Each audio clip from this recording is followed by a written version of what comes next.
আওয়ামী লীগ সরকারের পুরোটা সময় জুড়েই জামায়াতে ইসলামী খুবই কোণঠাসা একটা অবস্থায় ছিল, এবং একদম শেষ পর্যায়ে 1 আগস্ট এসে আমরা দেখেছি জামাতকে একদম নিষিদ্ধই করে দেয়া হলো। তারপর সরকার পতনের পরপরই সবচেয়ে বেশি লাইমলাইটে এসে গেছে জামায়াতে ইসলামী। এই যে লাইমলাইটে আসাটা, এটিকে আপনি কিভাবে উপভোগ করছেন? আপনি বেশ মুগ্ধতা ছড়াচ্ছেন মানুষের মধ্যে, আপনার বক্তব্যে মানুষ বেশ মুগ্ধ হচ্ছে ইদানিং। আপনি এই লাইমলাইটে আসাটাকে আপনি এবং আপনার দল কতটা উপভোগ করছেন, এবং কেন, কি কারণে ওই সেই পরিস্থিতি থেকে সবচেয়ে লাইমলাইটে আপনাদের চলে আসা? ধন্যবাদ আপনাকে। এটা নিঃসন্দেহে একটা জটিল সমীকরণের প্রশ্ন।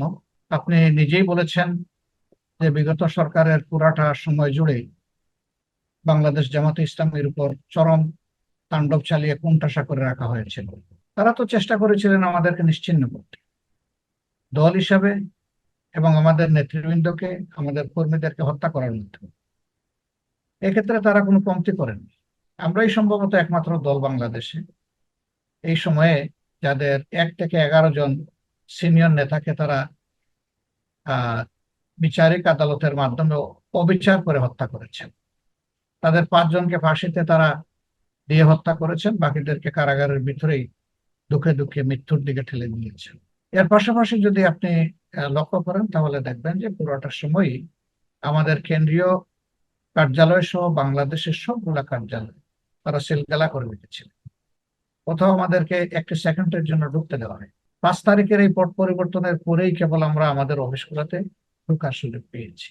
এর পাশাপাশি এও আপনি লক্ষ্য করবেন যে আমাদের উপর প্রতিশোধ নিতে গিয়ে যেমন আমাদের লোকদেরকে খুন করা হয়েছে, গুম করা হয়েছে, আহত করা হয়েছে, পঙ্গু বানানো হয়েছে, ঘর ছাড়া করা হয়েছে, চাকরি থেকে তাড়িয়ে দেওয়া হয়েছে, বঞ্চিত করা হয়েছে, ঠিক তেমনি ভাবে আমাদের নেতৃবৃন্দের ঘর বাড়ি তারা বুলডোজার চালিয়ে গুঁড়ো করে দিয়েছে। এটি বাংলাদেশে। কিসের প্রতিশোধ নিতে? আপনি বলছিলেন আমাদের উপর প্রতিশোধ নিতে, আপনাদের উপর কিসের প্রতিশোধ নিচ্ছে? তা তো ওনারা বলবেন। ওনাদেরকে যদি কোনোদিন সুযোগ পান জিজ্ঞেস করে নেবেন যে কেন তারা এত প্রতিশোধ পরায়ণ হয়েছিলেন জামাত ইসলামের। বাস্তবতা হচ্ছে এটা। এই ধরনের একটা প্রেক্ষাপট থেকে 15.5 বছর কার্যত আমরা আমাদের বক্তব্যগুলা জনগণের কাছে পৌঁছানোর কোনো সুযোগ পাই।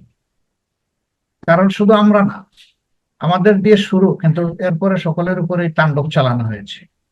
আওয়ামী লীগের কোনো রাজনৈতিক প্রতিপক্ষ তাদের তাণ্ডব থেকে রক্ষা পাননি।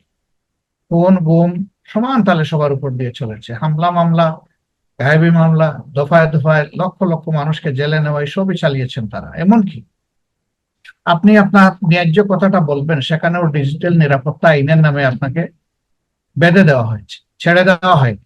সাংবাদিকরাও এটা থেকে রেহাই পাননি। সাংবাদিক কথা বলেছেন ইউএসএ থেকে, তার আপনজনকে ধরেন তুলে নেওয়া হয়েছে বাংলাদেশ থেকে, নিয়ে তাদের উপরও নির্যাতন করা হয়েছে।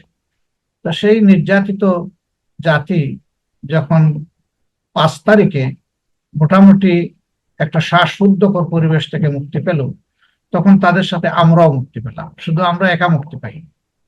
আমরা যেহেতু এর আগে কথাগুলা বলতে পারিনি, আমরা কি বলতে চাই আমাদের প্রিয় জাতির জন্য, আমাদের ভাবনাটাকে, এই জাতিকে একটা করাপশন ফ্রি সোসাইটি দেওয়ার জন্য আমরা কি করতে চাচ্ছি, কতটা আমরা প্রস্তুত, এই ধরনের কোনো কথাই তো বলার কোনো সুযোগ পাইনি।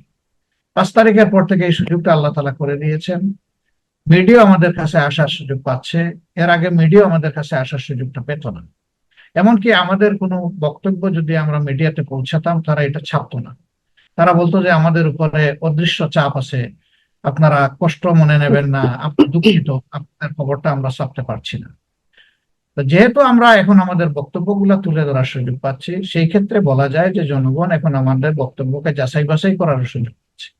এই যাচাই বাছাইয়ের জায়গা থেকে যদি মিডিয়া জগতের সাথে সম্পৃক্ত হয়ে জনগণ আমাদেরকে ভালোবাসে, এর জন্য আমরা জনগণের কাছে কৃতজ্ঞতা প্রকাশ করি। বিএনপি মনে করছে তারা এই সরকারের কাছে পাত্তাই পাচ্ছে না, এবং বিএনপি নেতাকর্মীদের অনেকেই মনে করেন যে, আমার আমার সাথে অনেকের কথা হয়েছে, অনেকেই মনে করেন যে এই সরকার চালাচ্ছে জামাত, বা সরকারের ভেতরে প্রভাবশালী জায়গায় রয়ে গেছে জামাত।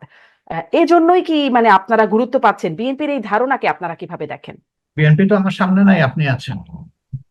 আপনি একজন সচেতন সাংবাদিক হিসাবে আপনি কি একটু বলবেন যে উপদেষ্টা পরিষদের কোন লোকটা জামাত ইসলামের?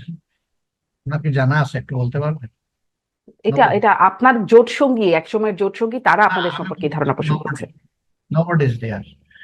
তারা কারা? তাদেরকে আমি কোনো দলীয় পরিচয়, কারো প্রতি সহানুভূতিশীল, কারো প্রতি দুর্বল, তার অতীত রাজনৈতিক সংশ্লিষ্টতা, এই নিয়ে আমি তাদেরকে প্রশ্নবিদ্ধ করা আমার জন্য আমি আচ্ছা, উপযুক্ত মনে তাহলে আপনি কি বলবেন যে না আপনার আসলে আপনাদের সাথে সরকারের বিশেষ কোনো সম্পর্ক বা কোনো প্রভাব করি নাই, না। আপনাদের সরকারের উপর কোনো গুরুত্ব নাই?